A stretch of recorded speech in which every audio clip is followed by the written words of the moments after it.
So, ఇప్పుడు మనం ICAR versus non ICAR controversy చూసాం. సార్ మీరు ఐకార్ గురించి ఇంతగానం చెప్తూ ఉన్నారు. మరి ఇంత అబ్జర్వేషన్ చేసి, ఇంతమందికి అక్రిడిటేషన్ ఇచ్చేటువంటి బాడీ దేశవ్యాప్తంగా ఐకార్ అక్రిడిటెడ్ ఇన్‌స్టిట్యూషన్స్ లేకపోతే ప్రభుత్వ విశ్వవిద్యాలయాల్లో అడ్మిట్ అవ్వడానికి ఒక 15% కోటా ఉందని చెప్తూ ఉంటారు. ఈ 15% కోటాలో నేను మెరిట్ స్టూడెంట్‌ని నేను సీట్ కొట్టుకుంటాను అనుకున్నట్టయితే ఏదైనా ప్రత్యేకంగా ఎగ్జామ్ నిర్వహిస్తారా?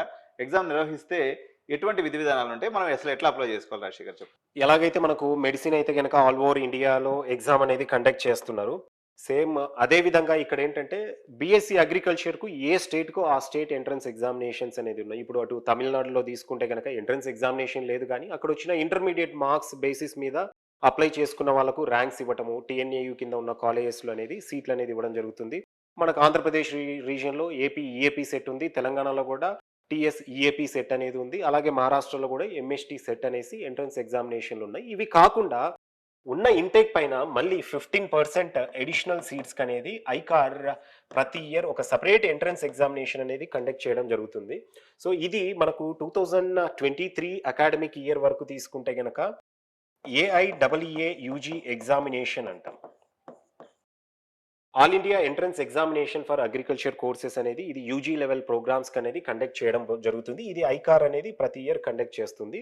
ఇండియా వైడ్‌గా ఉన్న గవర్నమెంట్ యూనివర్సిటీస్ అండ్ ప్రైవేట్ యూనివర్సిటీస్‌లో 15% వాళ్ళకున్న ఇంటేక్. ఫర్ ఎగ్జాంపుల్ ఇప్పుడు మనకు జయశంకర్ యూనివర్సిటీలో 100 సీట్స్ ఉన్నాయనుకోండి.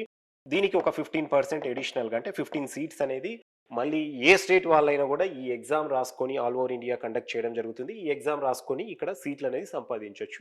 అదే విధంగా మన తెలుగు రాష్ట్రాల్లో ఉన్న స్టూడెంట్స్ కూడా ఇతర రాష్ట్రాల్లో అస్సాంలో ఉన్న యూనివర్సిటీస్ అవ్వచ్చు, పంజాబ్ అవ్వచ్చు, ఎక్కడున్న యూనివర్సిటీస్‌లో అయినా కూడా 15% కోటాకనేది ఎలిజిబుల్ అవుతారు.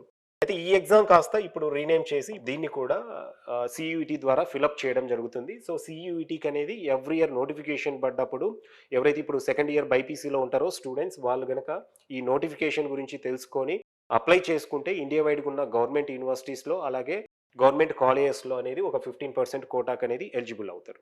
సహజంగా ఏ మంత్‌లో ఉంటుంది రాజశేఖర్ ఈ ఎగ్జామ్? ఇది జనరల్‌గా సీయూఈటీ ఎగ్జామినేషన్ వచ్చేసరికి నీట్ ఎగ్జామినేషన్ జరిగిన తర్వాత ఒక 15-20 డేస్ గ్యాప్‌లోనే జరుగుతుందనమాట. మోస్ట్‌లీ మే మంత్‌లోనే ఉంటుంది. దీనికి నోటిఫికేషన్ అనేది మార్చి ఫస్ట్ వీక్‌లో ఎవ్రీ ఇయర్ వస్తూ ఉంటుంది.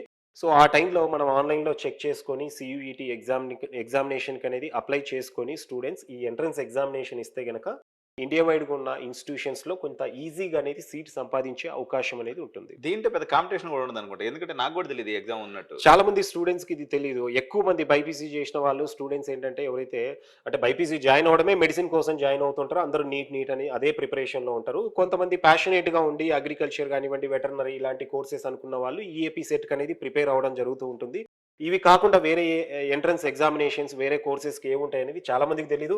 ఈ సీయూఈటీ అయితే గనక 70% స్టూడెంట్స్‌కు ఒక ఐకార్ ఒక ఎగ్జామ్ కండక్ట్ చేస్తుంది. అది సీయూఈటీ లాంటి ఎగ్జామ్ ఉంటుంది. అది రాస్తే గనక మనకి ఇండియా వైడ్‌గా ఉన్న గవర్నమెంట్ యూనివర్సిటీలో మనం కూడా సీట్లు సంపాదించనేది ఎవ్వరికీ తెలీదు. విద్యార్థులు మీరందరూ కూడా ప్రతి సంవత్సరం సీయూటీ ఎగ్జామ్‌కి అపియర్ చేసుకోండి.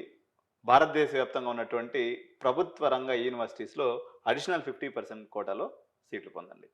సో, ఈ వీడియోని మీరందరూ కూడా సబ్స్క్రైబ్ చేసుకున్నట్లయితే మీ స్నేహితులందరూ కూడా షేర్ చేయండి, లైక్ చేయండి. ఈ వీడియో మీద మీ అభిప్రాయాలని కామెంట్స్ రూపంలో తెలియజేయండి. Thank you. జై భారత్.